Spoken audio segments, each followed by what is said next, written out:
Monsieur Laurent Pizzamiglia, bonjour. Bonjour. Merci d'être venu nous rejoindre sur ce plateau Web TV. Alors vous êtes l'un des dirigeants de CELI. CELI signifie Société européenne de logistique internationale. Quelle est l'importance de l'activité de transport à l'international pour CELI?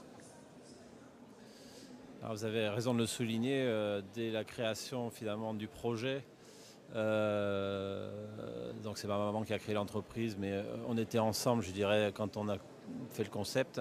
Moi, par ailleurs, j'étais dans une formation transport et logistique, et on a décidé de mettre effectivement, quelque part, on parlait de l'ADN des entreprises, dans l'ADN de l'entreprise, un projet international et européenne. Donc notre volonté était d'avancer sur ces marchés-là.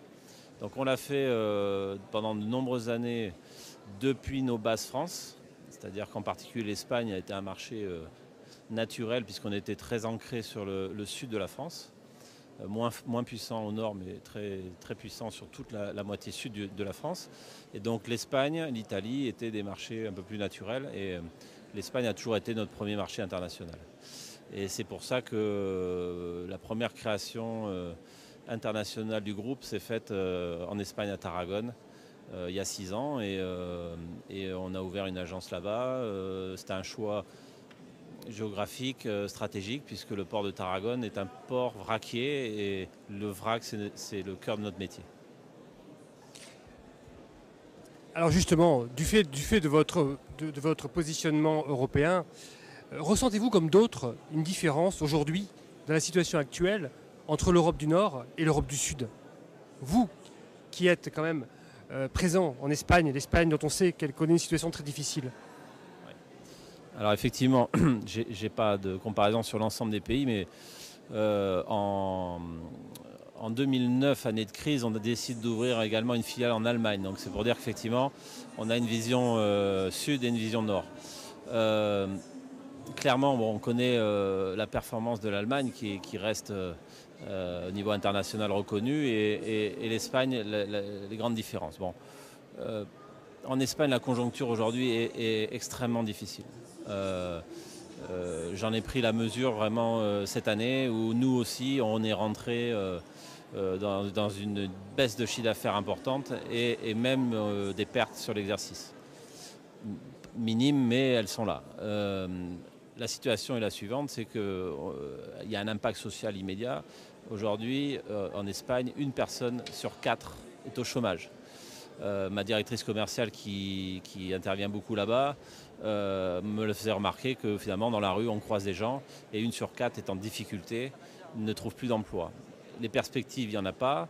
Mes conseils experts comptables ou mes banquiers aujourd'hui me disent qu'il n'y a pas aucune vision à court terme d'une sortie de crise pour l'Espagne, et à l'inverse, les deux me disent qu'ils vont continuer de descendre. Donc on voit une situation très complexe sur ce pays qui avait misé son développement sur des choses, l'immobilier, la spéculation, et donc qui souffre. En Allemagne, à l'inverse, qui est une économie vraiment industrielle, lourde, solide, où les PME ont la culture du fonds propre, de consolidation des sociétés. Les périodes plus difficiles passent plus facilement. Et en termes de défaillance d'entreprise, on a énormément de problèmes en Espagne, avec des problématiques de paiement. On a des très gros clients, des grands groupes équivalents à Cita, par exemple, en France, qui sont quand même des monstres du recyclage, qui nous payent en Espagne à 6 mois. Voilà, avec des solutions d'escompte par les banques. Enfin, on arrive à des problématiques de trésorerie. En Allemagne, les transports sont payés entre 15 jours et 30 jours, et on n'a pas vu d'évolution dans ce domaine. Les carnets de commandes ont diminué, mais un peu comme en France, finalement, on reste dans quelque chose d'acceptable en termes de continuation d'activité. En Espagne, on se pose plus de questions. Donc c'est quand même positif ce que vous nous dites. C'est qu'en France, ça va pas si mal que ça. Alors, en France, ça va pas si mal, effectivement, pour nous en tout cas, et il est toujours compliqué. On me pose la question, comment vous faites pour vous développer? Puisque nous, cette année, on a 3% de croissance. Bon.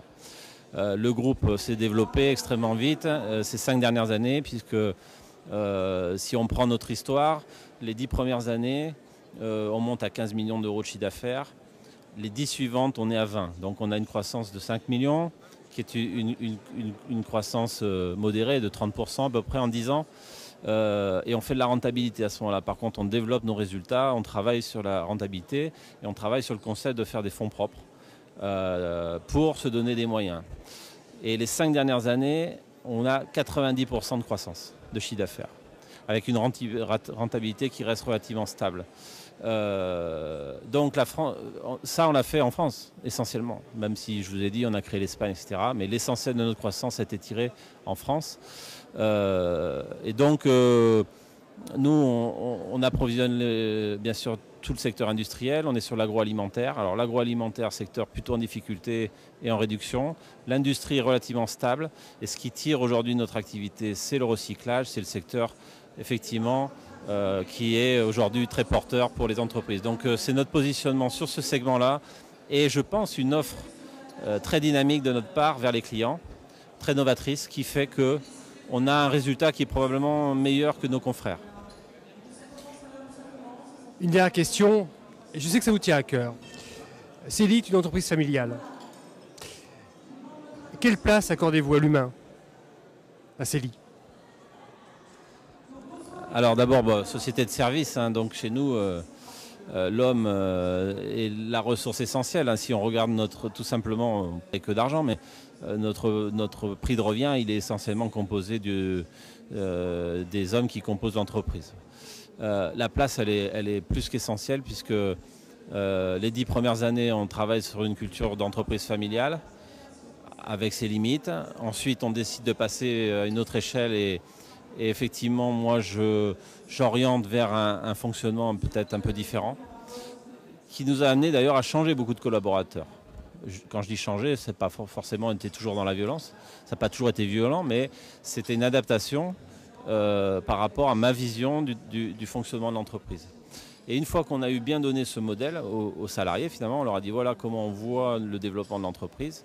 On va chercher de la rentabilité, on va chercher de l'image de marque, on veut se démarquer de nos concurrents.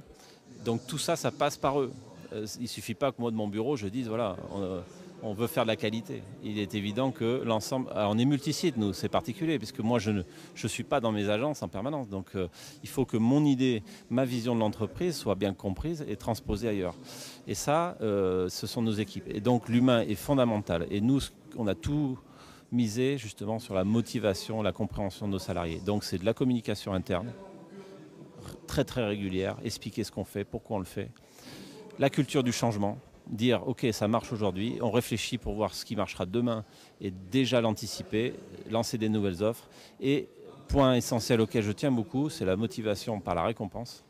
C'est donc les contrats d'intéressement sur des montants très élevés qui pour moi, que j'appelle moi le dividende du salarié. Et on reverse effectivement à peu près un tiers de nos résultats à nos salariés par le canal des dividendes. Ce qui veut dire qu'ils partagent complètement le concept du développement et probablement c'est une des raisons de la croissance de l'entreprise. Eh bien, je vous propose de terminer sur cette note positive, hein, invoquant la croissance. Monsieur Bisaglia, merci de nous avoir donné votre temps pour terminer d'ailleurs cette journée d'interview Web TV. Merci.